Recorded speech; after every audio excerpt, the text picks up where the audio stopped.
Alors sur Zemmour, parce que je sais que Zemmour plaît beaucoup à pas mal de nations et est pris pour par pas mal de gens comme une sorte d'autre Soral ou de Soral juif, et est considéré par beaucoup comme un grand patriote. J'ai pas de réponse définitive là-dessus. À mon avis, c'est pas oui/non.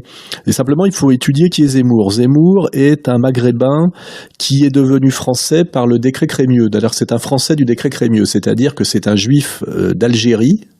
Donc un maghrébin de confession juive à qui la France, la colonisation française sur le Maghreb, et notamment sur l'Algérie, a tout donné, puisque avant la colonisation, il était en Algérie, on va dire, l'arabe des Arabes, et grâce à la colonisation française, il est devenu l'égal des Français au-dessus des indigènes musulmans algériens. Donc il est tout à fait normal, partant de là, que, comment dirais-je, que Zemmour soit patriote et qu'il mène la France, parce que la France lui a tout donné.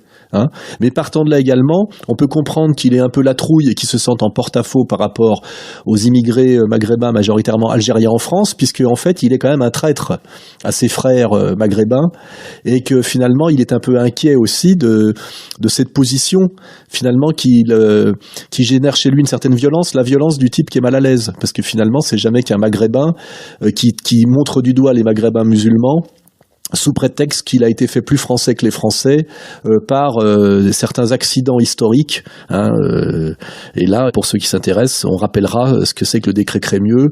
Quand est-ce qu'il a, comment dirais-je, qu'il a eu lieu, à la faveur de la défaite de Sedan, et quelles a eu été ses conséquences immédiates, de faire élire député d'Alger Drummond, par exemple. Vous voyez, ça vous situe le contexte.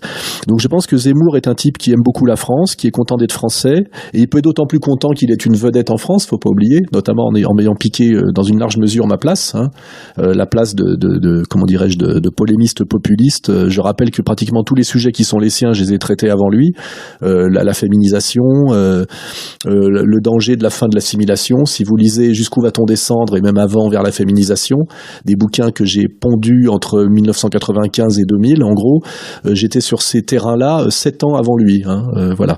Donc je pense que Zemmour aussi est là exactement comme on ferait pour occuper l'espace de la colère populiste, mais que cette colère populiste soit gérée par quelqu'un qui finalement fait partie de la communauté de Lumière, c'est-à-dire que on reste dans ce qu'on a pu appeler, dans ce qu'on doit appeler le petit théâtre juif, c'est-à-dire que c'est quand même de la gauche à la droite, chaque poste d'acteur dans le débat médiatico-démocratique doit être tenu par un juif. Comme ça, on est sûr au moins qu'on n'ira jamais à la question suprême, à la question fatale, qui est la question d'ailleurs que Zemmour ne pose jamais, parce qu'il se plaint de la maghrébisation ou de l'islamisation de la France, mais il n'aborde jamais le sujet de qui l'a organisé et pourquoi. Donc c'est aussi ça sa fonction objective, n'est-ce pas? Et il y a aussi une autre fonction qu'il faut pas oublier, c'est que un type comme BHL par exemple, ou tous ces intellectuels juifs des années SOS racisme qui ont accompagné la maghrébisation et l'islamisation de la France, et qui ont désarmé le français de souche comment dirais-je, par rapport à la question de l'assimilation, c'est-à-dire qui ont empêché l'assimilation de ces Français migrants. Ce rôle aujourd'hui identifié assez objectivement est essentiellement le rôle de l'Association des étudiants juifs de France, de SOS Racisme, et de la, comment dirais-je, de l'aile sioniste du Parti socialiste derrière Julien Drey. Donc finalement, ça disqualifie, on va dire, toute une série d'intellectuels juifs de gauche, et finalement le rôle objectif de Zemmour, c'est de renouveler le bail qui fait que c'est encore un juif qui va être le nouveau maître à penser et le nouveau, comment dirais-je, la nouvelle locomotive de l'idéologie dominante et de l'idéologie à la mode. C'est-à-dire que grâce à Zemmour, finalement, le maître à penser dévalué comme Bernard-Henri Lévy est remplacé par un autre maître à penser de la même communauté. Et ça veut dire que ça ne revient jamais aux goy, ça ne revient jamais aux Français, ça ne revient jamais aux vrais Français. Ça reste dans la communauté.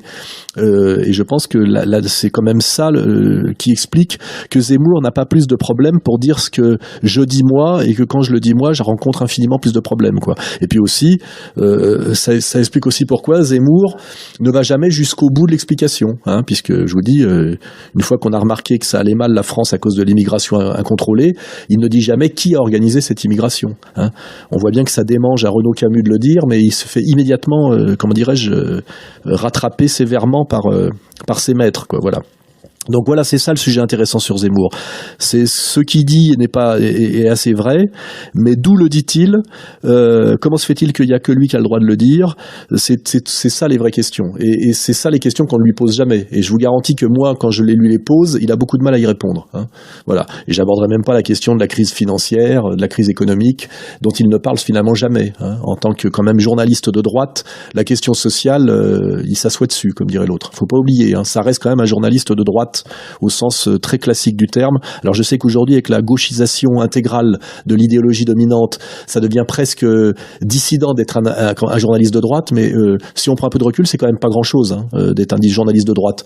Si c'est ça maintenant, je dirais, le mérite, c'est face à le gauchisme intégral d'avoir le droit d'être un journaliste de droite, finalement, ça veut dire que Jean Cau était un génie dans les années 70, quoi. Hein, voilà. C'est-à-dire qu'il ne reste pas grand-chose, hein, c'est ça. Quand je vois qu'aujourd'hui, des gens se vantent simplement d'être de droite, et comme si d'un seul coup ils avaient tout dit et qu'ils avaient réglé toutes les questions, ça aussi c'est un des produits de l'idéologie dominante gauchiste intégrale, c'est qu'aujourd'hui un type pour se sentir dissident ou se sentir résistant a juste à affirmer qu'il est de droite. Moi je trouve ça très insuffisant. Hein.